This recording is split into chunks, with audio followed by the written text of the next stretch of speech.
Good morning. Okay, can you hear me? I sure can. Okay. It's 8 o'clock in the morning. Hmm. I love this time. Me too. I'm in the mountains. My dog was sick all night. And Oh I no. thought, why would I do anything other than come in a magenta beanie to my conversation with you? Anyway, I'm so excited for this. I didn't even cancel it. Oh, great, great. Yeah, I'm excited too. Are we recording already? Yeah, no, Okay. I always just start the minute someone comes on screen. I think it's so I unfair don't to want the to. listener. Yeah, I don't want to overshare. Then I'll Oh, keep. come on. I've had Wait, tummy troubles all morning since I woke up. That's why I didn't want to share it. But I'll go ahead and that's say it. that's a fine overshare. Well, Yeah, you know, I think I'm just nervous. I think that's what it is. I don't know. oh, well, you're home, babe. There's no need to be I nervous. know. I was thinking like the first time we talked, I was nervous then, but I don't know if I'm more nervous now, and because it's like now I've got to spill out this whole journey, which is Well, still something I've struggled with sharing and everything. So, yeah. but Well, I'm I think here. it's a hard thing to share. Yeah. I think culturally, it's a hard thing for men to share. At least that's the perception. What day are you on?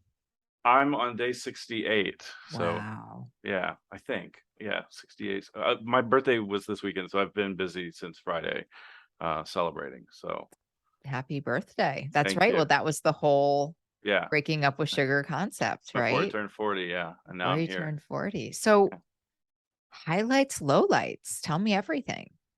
Um, I think the best way to sum it up is, I mean, I can quantify the success by the amount of weight that I lost. I Well, lost I 4. never quantify success by I weight, but I'm I know excited to that's hear kind of the that. typical. That's the typical. The Right. first thing people notice most is that I've lost 45 pounds, which is Wow. not through working out or anything. I only changed like a few lifestyle things. Obviously, the what I'm eating and whatnot, like focusing on that. But the only thing I do is walk every day. So I basically have a routine of getting up and walking, and I think that helped me out mentally to get me, stable about making this life decision. So I had to kind of act on that every day, and not just part of my life. So wait, are you like power walking or is it just like a I gentle? just a gentle. I started running recently, but not like I always walk for about 30 minutes to an hour. I'm not really timing myself. It's not any kind of. It's just kind of a casual wake up routine that I do every morning, Sure. and There's sometimes in the actually afternoon. a lot of studies that support doing that. Yeah, So, but I was going to say more importantly than losing that, the thing that's most important is that I've shedded my negative self-esteem that I've had pretty much my whole life. The repeating like self-thoughts, the negative self-thoughts that I was kind of automatically doing at all times. Like when I started this, it was there's no way I'm going to do this. Everything I was telling myself was I can't do this. I'm too old. I'm too. I said this from the first podcast, and even in my when I was doing the reels, like I don't believe that I can do this, and I had to turn that around. And I think you posted something recently that really struck a note with me was all a belief is just a repeated thought. And when I read that, I was like, that's exactly what's happening. That's the phenomenon that's happening. And yeah. I've changed those negatives to positives. And anytime anybody around me says something like, I can't do this or I'll never be able to do this, I say, no, stop immediately. And I become that person. And it's a little annoying to some people, but I really am Yeah, I'm that that person too. So because we I would be a terrible match at a dinner exactly. party. We would just Yeah. be checking everyone. I'm like, cancel clear, Yeah. And because I feel like it helps to have people around me that understand how much power that has in your life. I mean, I really did not believe that I would be able to do this.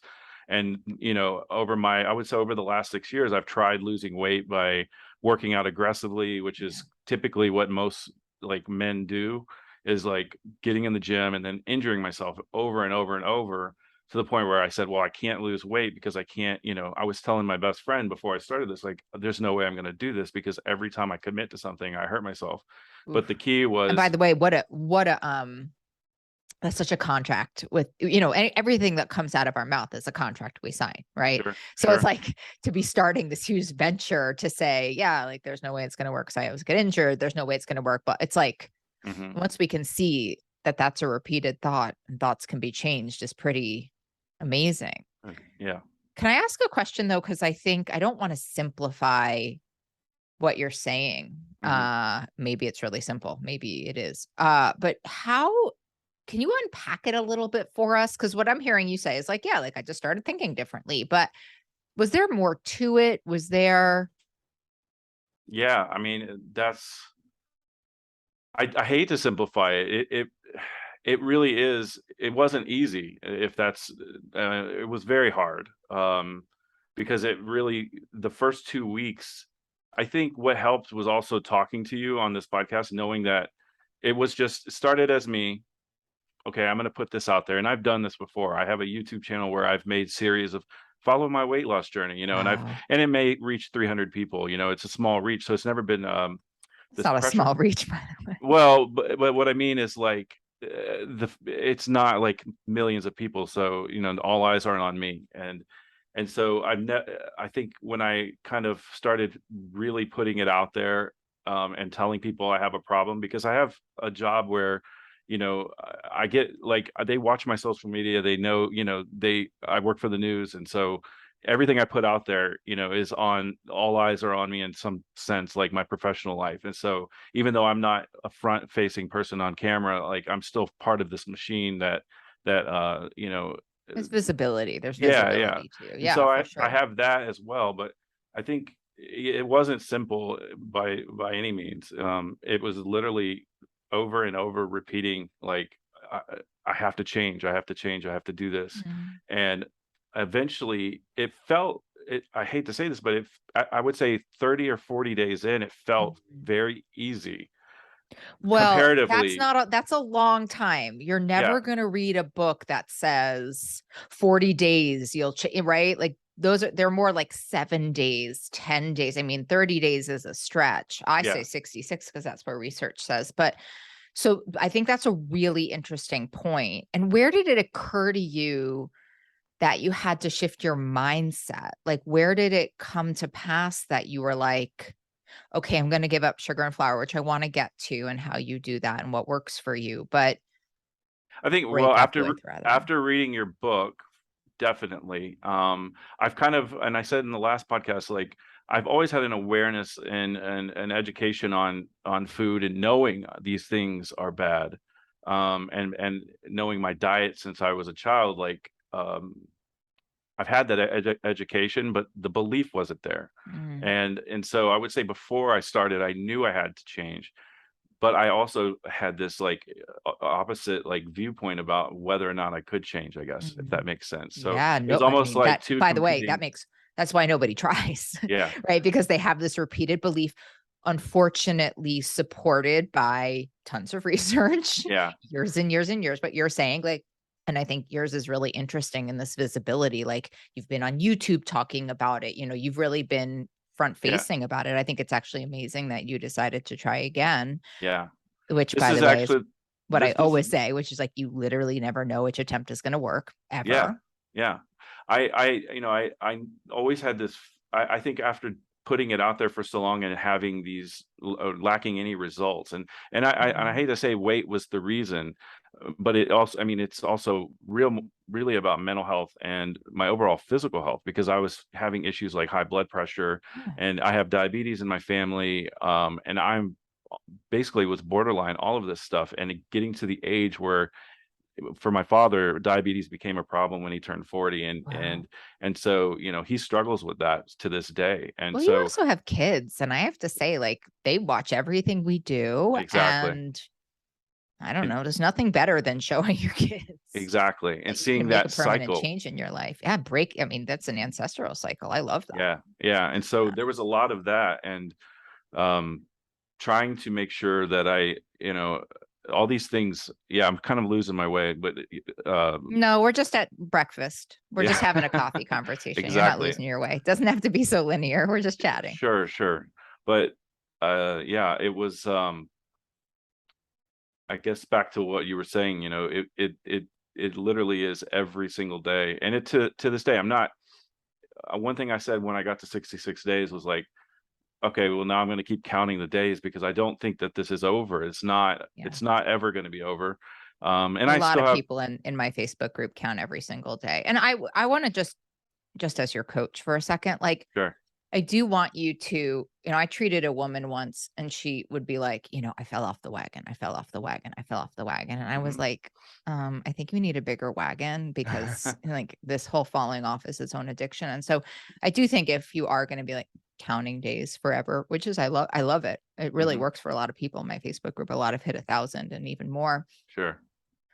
Just make sure that you keep your wagon really expansive Mhm. because I think if you're going to live a big life that some oopses and hiccups might happen. And so, And they do, yeah. yeah. And I would just, anybody listening, I think if you're going to start a day count over, you want to be really thoughtful about its motive and about the why of it. Right. Yeah, and I that's one of the things I've struggled with is trying to figure out what that threshold is because I've been Mhm. pretty forgiving on the 66 days. I haven't eaten sugar and but there have been moments where I probably have had a little bit of flour because I didn't know it was in something that somebody Yeah. made and Yeah, but that's uh, never a reason. This is exactly what I'm like. This is never a reason yeah, to start a day count. I mean, if you want to go, there's other programs that would be like, yep, day sure, one. I mean, I think exactly. the only way you stay in a relationship is when you have in DBT, we say limits, not boundaries, right? Mhm. Like, because limits you can sort of be questionable about. You can say, I don't want you to call me after 10, but if there's an emergency, of course, like it's such an important thing about these limits with the relationship with food Mhm. because I don't know, like I want everyone to be in a life. And sometimes, yeah, there's like flour added to the soup and we're like, oops, okay, this is not Yes. the end of my life. But I Yes. do think big egregious binges is a great time to think about what happened and maybe a time to start it again and maybe not. I don't really know. I think it Yeah. really is different for everybody, but I think coming out of that really masculine, hardcore, balls to the wall mentality that it sounds like we're healing for you, Mhm. like Yeah. thinking about having a really expansive day count is probably really Yes. smart for you. That's what I've been trying to focus on it like a relationship because I think that's one of the things that the book really helped me with was seeing this like focus on all of this as just a relationship and not anything else because it really just the metaphor that it creates is perfect for me because it helps me. I'm good with relationships, and so when I started thinking, well, I'm good with relationships except for food. Before this, I was struggling, Well, uh, you're better than me. I'm just but but I started doing things like one of the things I started doing was challenging myself and almost creating like exposure therapy where I would walk to the supermarket and go through the bakery aisle and just kind of like look at everything and see how it made me feel and like notice it and how was it? imagine I do it all like almost every day. I'm not even lying. Like I still do it, and over time, at first it was very hard. I would say I started doing it probably 30 days in. I had this idea. I was like, I'm just gonna see what it feels like now. And it was hard at first because it's like, okay, I got to get away from here. But now I can do it, and people can put it in my face, and it doesn't tempt me. And now I'm lying a little bit because of course, I would love to do that, but there's a part of me like before I could not turn it down, and now Yeah, you there's can think it that through a little physical. bit more now, right? Yeah, yeah, But I think it, that's what the time away is what happens. That's like neuro pathway stuff. Like I yeah, agree with that. I was with my mom yesterday. She doesn't eat sugar either. And we hmm were at this like Amish place and I said, "Well, let's go look at the bakery." And she was like, why would we do that? yeah, Like I was like, I don't know. I just think it's probably like I was more into like the look of it. I was like, I don't know. I think it would be so interesting to like see what they're selling and see what they're making. Actually, so she stayed outside. I went inside. I'm like you. I was like, "God, that's so cool. And because it's so not my food. And it's yeah, so there's not, I mean, I can get tricky with a kind bar. I can get tricky with a 5 gram of sugar food or hmm some whole thing. But when I'm yeah, looking at pastries, that's just like artwork to me. It's not sure, something I'm going to eat. But can we go back to so where did it occur to you?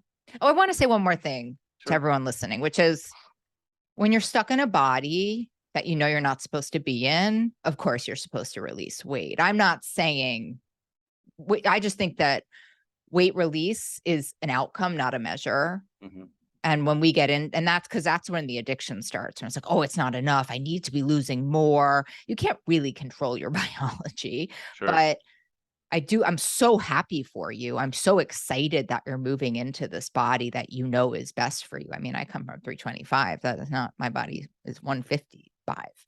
Mhm. And that's where it's supposed to be. And even when I had long COVID and I was like, in the 165, 167 range, I was like, this is not where it was not even it impacted my mind frame. So I don't want to say that. I just think focusing on the weight usually gets us into a control obsessive place that isn't where it's like in your analogy, my analogy, like think of when you're in a relationship and you're Sure. controlling the other person and you're trying Yes. to, make them do this, like it's a Yes. miserable relationship. Yes. So that's all I was saying about the weight. Totally, totally agree with that. So how did it occur to you that you needed, I don't hear you just shifting your mindset. I hear you being really intentional Mhm. and thoughtful about shifting what you choose to believe, which is how we change a belief. Where did you come up with that?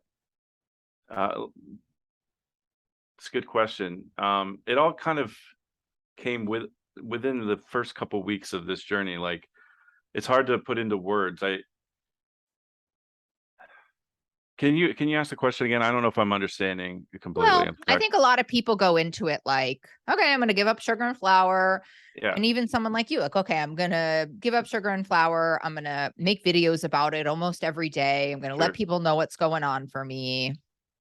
And they don't think like, oh, my negative thinking pattern is getting in the way of me being able to do this successfully. So I need to kind of be very focused on what I'm choosing to believe. And I need Yeah. to really shift my thinking. Like, where'd you get that? I mean, it's a combination of everything that I learned from your book and just the experience. I think putting myself up, I kind of created a wall that I was up against when I said, "Okay, I have to do this before I'm 40." And my entire life, that method of putting, like, self-pressure on myself Yeah. has always worked for me. And I think for the past, like I said, since I started trying to lose weight and figure out all these health issues I was having and finding the source of it, and focusing more on like physical activity and not realizing like it's the problem with the food. Mm, I think when I created that threshold, like I have to do this, it created a pressure. And I don't know if this is the right way to do it. For me, it worked because I needed that. I needed some kind of. I think I lacked a lot of. I was kind of feeling hopeless and helpless for so long. Um, and I hate to say this, almost on the point of nihilism, because mhm, I was approaching 40, and I just felt like what why does anything matter? I was getting very mhm, low up into this point, and mm, I think when I started seeing the mental health effects over the first few weeks, like actually thinking positively about myself and seeing the changes it was making around me and everybody in my family, my kids, like everything seemed to be improving. That's where I guess the belief eventually started to form, was like, I can do this. This is happening. I'm affecting not only me, but everybody else. And it just became, like I said, like now it is a belief. Like it's a full on, I know that I can affect this. The self-doubt is, I wouldn't say completely gone. I think it creeps up every once in a oh my while when I god, honestly, I don't even know who you would be if you didn't have negative thoughts. I mean, just coaching again. yeah. Like, so there in my, we had a retreat. I thought you were signed up. I got so excited. But it was just someone with the same last name as you. Oh, And, somebody said this thing in the retreat, and she said, "Thoughts become things." And I was like, "No." That to me is one of the most dangerous ideas that we sit with, right? Because then we are pretty powerless over our thoughts, but we're not powerless over our choice to believe them. So I don't think that thoughts become things. I mhm, think so. I want to be mindful of that with you. Like, if you don't have a negative thought, you're not like a human. Like, we doubt, we get scared, we get triggered. I mean, there may be days that you do that walk through the bakery and you're like, I want all the food, right? We would look at, oh wow, what's making me vulnerable right now to all the food? And mhm, maybe it's just that you hadn't slept, or I mean, there's so many things that impact what comes into our brain. We take our mhm. brains very seriously, is what I'm trying to say. Sure. Yeah. So what I was saying to this woman was, no, my gosh, that is like the greatest spiritual bypass of all time, because it's really attacking you for having a thought. You're a bad Sure. person for having this thought. You're a bad Exactly. person for saying, wow, I don't know if I can do this today. Yeah. A thought, a belief is a repeated thought. So we are, thoughts become things. Nah, Hmm. beliefs become things when we permit that thought over and over and over. And you can even change a belief. So Sure. I want to be gentle. I want you to be gentle there. There needs to be a Yeah. real gentleness there, real gentleness there for you. It But I think almost, it's wonderful that you're thinking through, like, oh, wow, if I'm going to walk around and say, like, this is going to be too hard for me, probably will. Right. yeah. One of the things I wanted to say, yeah, when it comes to the thoughts, it is impossible to avoid those negative thoughts, and sort of how I've kind of compared or kind of tried to help other people understand what I'm going through from day one was it kind of feels like I'm in a constant state of tug of war with these things. Like there's the negative and the positive, and I'm basically like pulling these back and forth in my head, if that makes any sense. It feels like 1,000%. Yeah. it's never easy. I mean, it gets easier, I think, and if you think of your brain, as a muscle that you're working, the more you work it and the more you do this, the easier it comes. It doesn't mean that those negative thoughts don't come in. And I actually got COVID during this period, and we had the hurricane, and there was a lot of stressors Oh throughout my the God. past 66 days that it seemed like it was hitting me over and over. But before all that happened, I had had enough time to like strengthen that. And when I became vulnerable and I became stressed and I wanted to give in to this, I got very close to it at times. I was like, screw it all, Mhm. but eventually, through time and thinking about it, I was able to continue down this path. How And did you it, manage those 2 situations? What did you do with the food? What did you well, with COVID, I actually couldn't eat. It was weird because I wasn't even aware that I had it, and I had symptoms for about a day, and then I tested. Um, but I was isolated. I was with my family. It was over the weekend, and so they didn't test positive. But I was so sick that I couldn't eat, and I tried eating, but it was about 3 days that I could not stomach anything. Um, and so the overeating couldn't happen because I physically was so ill that I couldn't do it. But what Um, about, I mean, usually in my slept experience, personally, professionally, like, yeah, but then there's usually this little voice when you start to feel better that's like, "Well, well, you I will didn't eat say for 3 days." the one thing that I was, like I said at the beginning, was I was walking every day, and even throughout this period, there was a day where I slept almost the entire day. So with that day as an exception, I was still going for walks, even and just walking around like my neighborhood. And so that kind of pervasiveness of making my like not making myself do it, but just kind of staying Yeah, active. that walk sounds like you brush your teeth, you take that walk. Exactly. I think it kind of helped me, it helped this whole process along because it was something that I have to get up and do. And now I used to think when I started, I was like, okay, I got to do this. Like the thought I had at the beginning of this is, oh no, I can't have sugar today. Oh no, I Mhm. can't do this. I stopped thinking that and started thinking, okay, I got to get up and go. And now I don't even think. It's like, okay, I look at my watch. Okay, I've got this much time. I'm going to go walk for this long and then Mm, start my day. And yeah. it just I mean, I have a became, dog, so I do that. I don't do that yeah, for me, but it sounds yeah. exactly like you just have an imaginary dog. And so having that anchor to help me along, I think is what I credit to being able to get through those things. And even during the hurricane, I mean, I work in the news, and we were supposed to be impacted by it heavily. So my job became basically 24/7 working for my news station. Wow. And Can you walk us through, like, what you do with food when you have to work that intensely, like, top to bottom? Because I think a lot of people would say, "Well, I just didn't have time to eat," or couldn't I don't know, "I didn't have time to plan." I mean, you're in the middle of a hurricane so I doing. had no well, the thing about the hurricane is that I had noticed. So I actually meal prepped quite a bit to make sure I have enough to take with me. And Wow. because there were a couple of days that it was day to day. We're like because we know the hurricane's coming, right? Right. So they give us a schedule of when we'll be. They split us into teams and say, okay, this crew is going to work this shift, and so it's kind of like a wall to wall coverage type situation where they have people manned at every part of the station. And so we kind of know ahead of time when we're going to be doing it. It just changes on a day basis. So kind of when I found this out, I started prepping. I still don't meal prep every day. I just have gotten really methodical about what I eat. Sure. And But for this hurricane, you prioritize the meal prep. I mean, that's the whole key. So yeah, I want to try to unpack it because I get what you're saying. It just feels really natural to you. But to somebody listening who's struggling, like where did it occur to you that you had? I mean, I'm like that too. I was on an interview and somebody said, what do you do for self-care?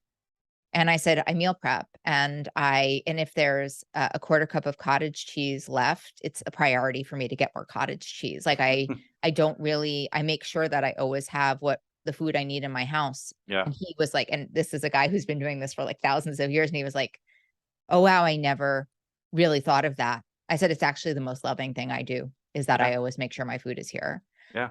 But I've done, you want to know something more? I just realized, today I am 13 years off sugar and flour and I'm That's talking to amazing. you today, That's this moment amazing. right now. My friend Wow. just texted me happy anniversary. I was like, oh, right. Um, Congratulations. Thank you. What a treat to be able to spend it with you. Yeah. So how does it, but like you're like, what, like 50 days into the process, a big hurricane's coming, your Hmm. work takes over when there's a big hurricane coming. And was it like your first or second thought, like, all right, I got to get the food together? First thought was, how am I going to get through this? Feeling the amount of stress that I was already feeling Yeah. because I was getting so close to this 66 days, Yeah. that I had set up for, and I've been so seamlessly successful up to that point. Not seamlessly, I hate to say it was perfect, but in my terms, like it was really great. I was Yeah. feeling, But I think that's the point. This is why it might I was like, stick, is because okay, it God, wasn't perfect. It was just great.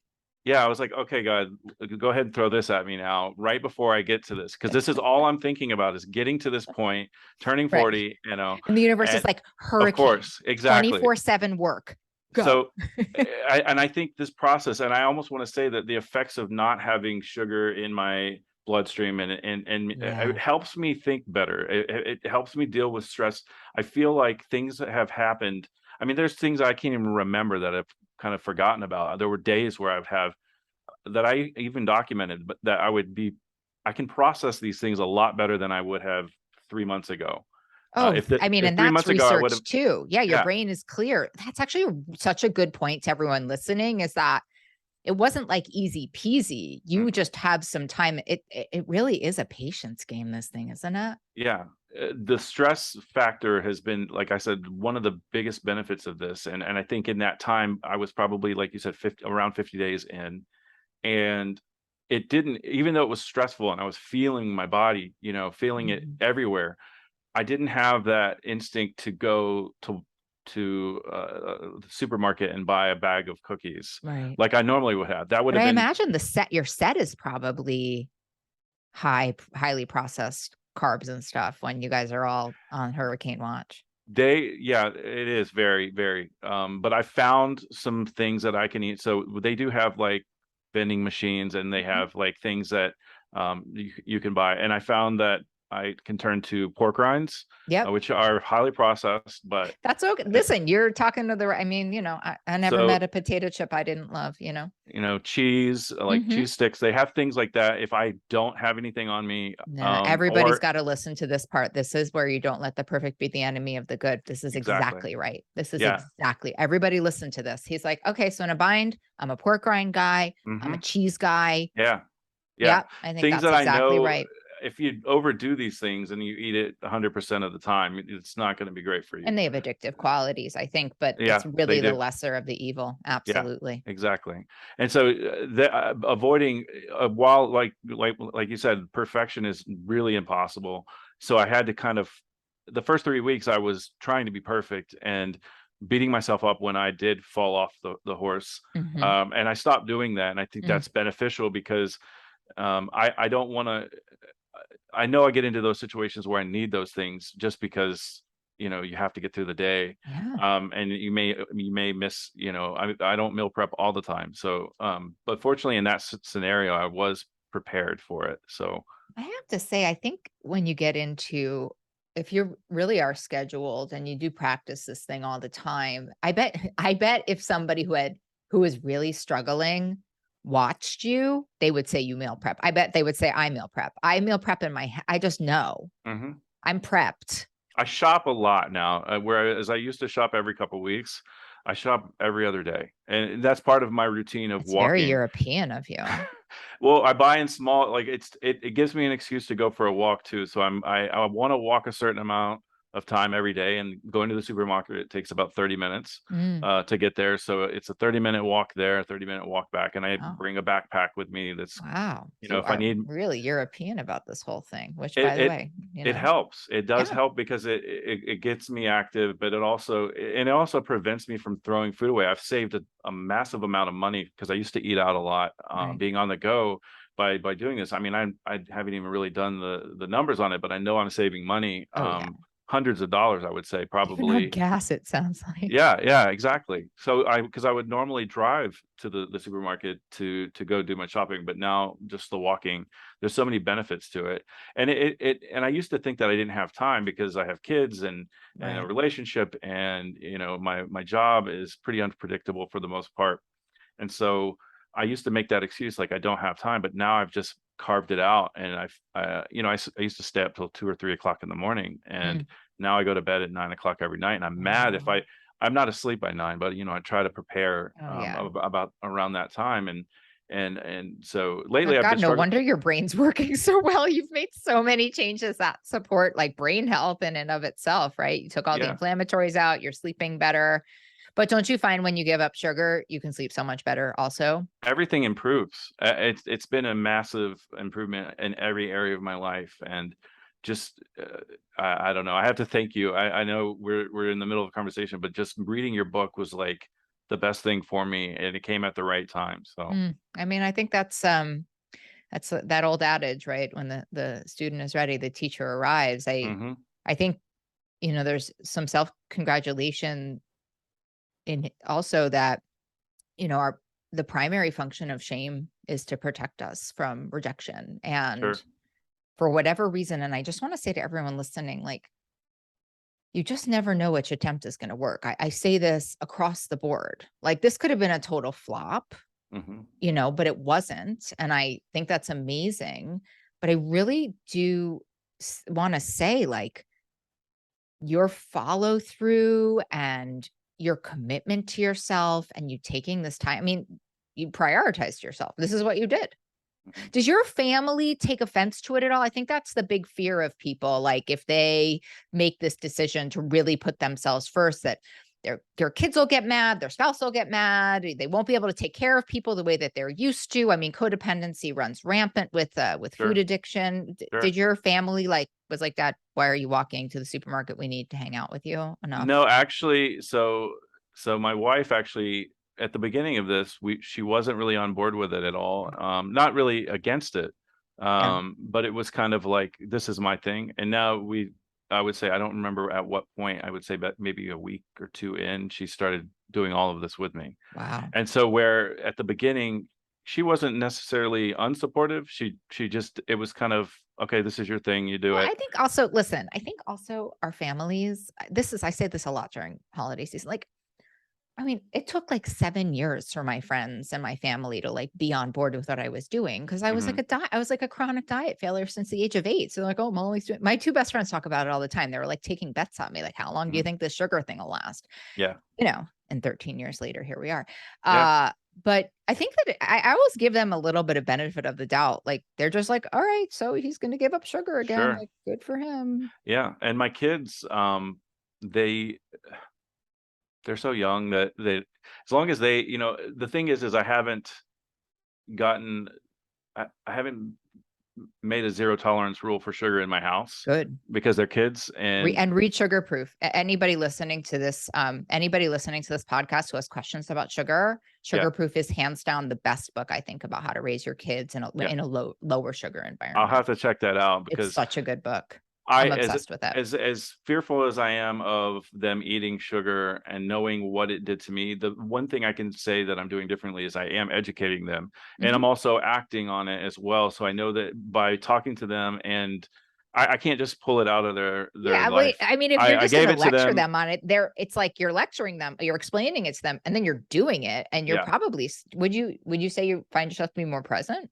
Yes, very, Yeah. very much so. I'm able to actually enjoy the moment a lot more now with them, and so one of the things I try to avoid is lecturing, and because I do get finding myself doing it sometimes, like, if you keep eating this, you're gonna have Right. health. I try not to do that, but I just have trust that I know I'm doing everything I can. We were very cognizant with our first child, like about what she ate, and then once the second one came along, it's that's typical. Okay, well, we've been through this before. We may have Right. gotten a little lazy, and I think in our own lifestyles, we started eating out more at some point, and so things our lifestyle just changed, and so just because I'm doing this, I can't force it on everybody else. I love And that. I mean, and and I think people come around far quicker yeah, when and I don't know, I believe this wholeheartedly. I never really believe what people say. I believe what they do, and I think kids are the the greatest, same. example of that. So Yeah. they see that dad, and I think, they see the benefits. So what would you what do you think, like, what was like the biggest struggle for you in all of this? Oh, that's a great question. It actually ties back into what you were just saying. Is actually doing something for myself, because Mhm.